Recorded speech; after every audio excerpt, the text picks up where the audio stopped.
Hi friends, welcome to Jisha's flavours. ഇന്ന് ഞാൻ ഓണത്തിനുള്ള special ആയിട്ടുള്ള ഒരു പായസമാണ് ഉണ്ടാക്കുന്നത്.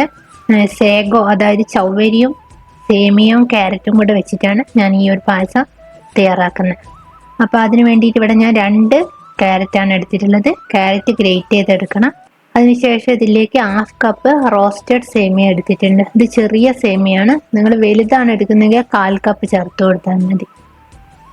അതിനുശേഷം 1/2 കപ്പ് സേഗോയും കൂടെ ചേർത്തിട്ടുണ്ട്. ഈ ചവ്വേരി നമ്മൾ ഒരു മണിക്കൂറോളം വെള്ളത്തിലൊന്ന് കുതിർത്ത് വെക്കണം. അതിനുശേഷമാണ് വേവിച്ചെടുക്കുന്നത്. അങ്ങനെയാകുമ്പോൾ നമുക്ക് പെട്ടെന്ന് വെന്ത് കിട്ടും. ഇതിലേക്ക് ഞാൻ പഞ്ചസാരയ്ക്ക് പകരം ശർക്കരയാണ് ചേർത്ത് കൊടുക്കുന്നത്.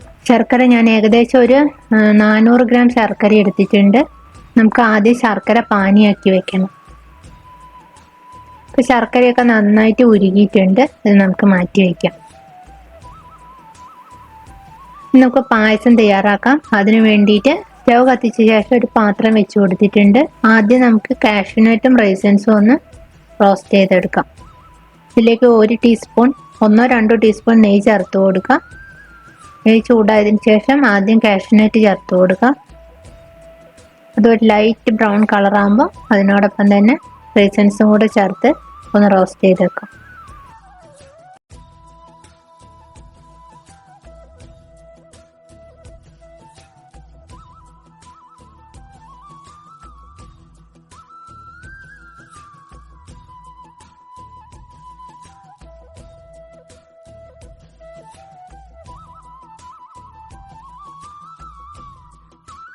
അടുത്തായിട്ട് സേമിയ റോസ്റ്റ് ചെയ്തെടുക്കണം. 1/2 കപ്പ് സേമിയ ഇതിലേക്ക് ഇട്ട് കൊടുത്തിട്ടുണ്ട്. ഞാൻ നേരത്തെ പറഞ്ഞതുപോലെ വലിയ സേമിയ ആണെങ്കിൽ 1/4 കപ്പ് ചേർത്ത് കൊടുത്താൽ മതി. റോസ്റ്റഡ് സേമിയ ആയതുകൊണ്ട് തന്നെ പെട്ടെന്ന് ഒരു 2 മിനിറ്റ് റോസ്റ്റ് ചെയ്തതിന് ശേഷം നമുക്ക് മാറ്റി വയ്ക്കാം.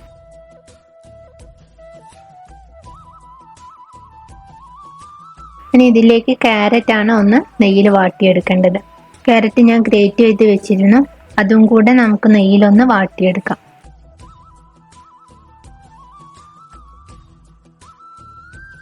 ഇപ്പോൾ ക്യാരറ്റൊക്കെ നന്നായിട്ട് വാടിയിട്ടുണ്ട്. ഇതും നമുക്ക് മാറ്റി വയ്ക്കാം.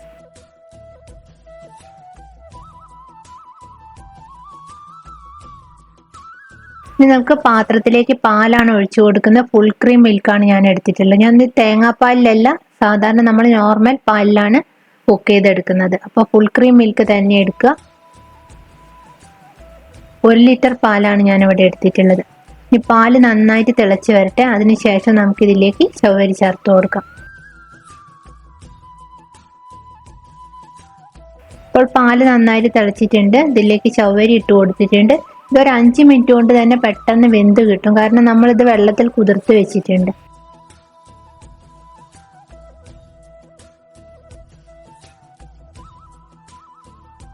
ചവ്വരി ഇട്ട് ഒരു 2 മിനിറ്റ് കഴിഞ്ഞതിന് ശേഷം സേമിയയും കൂടെ ചേർത്ത് കൊടുക്കാം.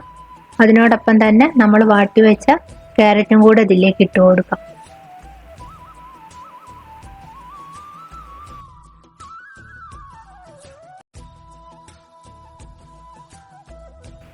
അഞ്ച് മിനിറ്റ് കൊണ്ട് തന്നെ എല്ലാം നന്നായിട്ട് വെന്ത് കിട്ടും. വെന്തതിന് ശേഷം വേണം നമുക്കിതിലേക്ക് ശർക്കരപ്പാനി ചേർത്ത് കൊടുക്കാൻ. ശർക്കരപ്പാനി ഒഴിച്ചതിന് ശേഷം നമുക്ക് സ്റ്റൗ ഓഫ് ചെയ്യാം. ഇതിന്റെ ചൂട് കൊണ്ട് തന്നെ ഇതെല്ലാം ഒന്ന് നന്നായിട്ട് മിക്സ് ആവും. അവസാനമായിട്ട് ഇതിലേക്ക് ഏലക്കപ്പൊടിയും കൂടെ ചേർത്ത് കൊടുക്കാം. മധുരം ഒന്ന് ബാലൻസ് ചെയ്യാൻ ഒരു പിഞ്ച് ഉപ്പ് കൂടെ ചേർത്ത് കൊടുക്കാം. ഇതൊരു ഡിഫറെൻ്റ് ആയിട്ടുള്ള ഒരു പായസമാണ്. കാരണം നമ്മൾ ഇതിലേക്ക് തേങ്ങാപ്പാലല്ല, സാധാരണ നോർമൽ പാലാണ് ഒഴിച്ചു കൊടുക്കുന്നത്. സാധാരണ നമ്മൾ ശർക്കര പായസത്തിൽ തേങ്ങാപ്പാലാണ് ഒഴിച്ചു കൊടുക്കുന്നത്. അപ്പം തേങ്ങാപ്പാൽ ഒഴിച്ചിട്ട് നിങ്ങൾക്ക് ഈ ഒരു റെസിപ്പി ചെയ്യാവുന്നതാണ്. അപ്പം എല്ലാവരും ഉണ്ടാക്കി നോക്കുക. എല്ലാവർക്കും ഹാപ്പി ആണ്.